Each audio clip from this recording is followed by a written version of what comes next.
ఉదయకాలంలో కించారు చెప్పింది కదా, అతిక్రమంలో పరిహారం నొందిన వాడు, మరి పాపానికి ప్రాయశ్చిత్తము కలిగిన వాడు ధన్యుడు, యెహోవా చేత నిర్దోషి అనిపించుకుంటాడు కదా.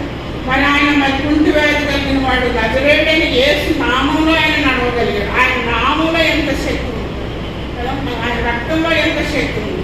కాబట్టి మనం ఆయన మహోన్నతమైన నామాన్ని మనం భయపడుతూ ఆయన సన్నిధిలో మన ప్రవర్తన అంతా సరి చేసుకుని హృదయపూర్వకంగా దేవుని సన్నిధిలో మనం ఆరాధించేవారు. ఆరాధన అంటే ఆశ.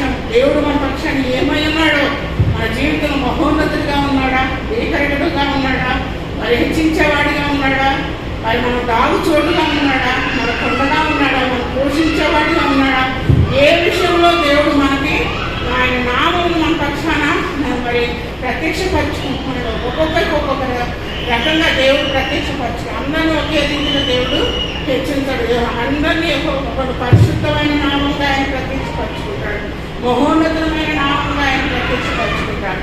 బలమైన దుర్గంగా మన పరిస్థితుల్లో మరి ఆదరణ ఎప్పుడు కృంగినప్పుడు మరి ఎవరు ఆదరించేవారు ఉన్నారు, ఎవరు ఒక 10 పైసలు మనకి ఇచ్చేవాళ్ళు ఉన్నారు. అలాంటి టైంలో దేవుడు గొప్ప కార్యాలు మన పక్షాన చేసే దేవుడుగా ఉంటాడు కదా, మనం గణపరిచే దేవుడుగా ఉంటాడు. కాబట్టి ఆయన నామాన్ని మనం స్మరిస్తూ ఆయన నామానికి మనం భయపడాలి కదా. ఆయన నామములకు తగిన మహిమను మనం తీసుకొచ్చి ఆరాధన చేయాలి. కానీ ఒట్టేటి పెదవులతో హృదయం మాత్రం దూరంగా పెట్టుకుని పెదవులతో మనం ఆరాధిస్తే దేవుడికి మహిమ కలగదు. ఆయన భీకరుడైన దేవుడు. మన ఆరాధన విని ఆయన ఊరుకుంటే దేవుడు కాదు, మనం సరిచేసే దేవుడు.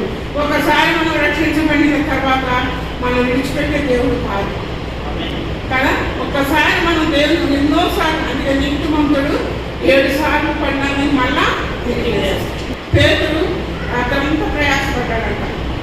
ఎంత ప్రయాసపడ్డాడు ఆయనకి ఎక్కడ ఆయన వచ్చి ఆయన మాటకు లోపడినప్పుడు ఎన్నో చేపలు పట్టి వల పిగిలిపోయేంత చేపలు పడ్డాయంట. ఆయన మాటను మనం వినలేకపోతున్నామేమో. ఆయన అందుకే మనకి నష్టాలు. మనం సరైన ఆరాధన, ఆయన కృతజ్ఞతాస్తుతులు, ఆయన నామకు తగిన మహిమను మనం తీసుకురాలేకపోతున్నాం. ఒక్కసారి మన హృదయాలను మనం పరీక్షించుకోవాలి కదా. ఆయన సత్యవంతుడు. నేనే సత్యమును, నేనే మార్గమును, నేనే జీవమునైన దేవుడు. ఆయన మాట ఇచ్చి నెరవేర్చే దేవుడు. ఆయన అబద్ధం ఆడే దేవుడు అయితే నరుడు కాదు, ఆయన అబద్ధం మాట్లాడేది. కాబట్టి మనమైతే ఎన్నో అబద్ధాలు ఆడతాం. ఏమా ప్రార్థనకు రాలేదంటే లేని మాటలన్నీ చెప్తాం. అయ్యా నాకు ఆరోగ్యం రాలేదు, అయ్యా నా మోకాలు నొప్పు, అయ్యా నాకు అదయ్యా ఇదయ్యా. కానీ దేవుడైతే అబద్ధం ఆడేవాడు కాదు, ఆయన నరుడు కాదు, మన పక్షాన దేవుడై ఉన్నాడు. మహోన్నతుడైన దేవుడు, మహిమ కలిగిన దేవుడు, ప్రభావం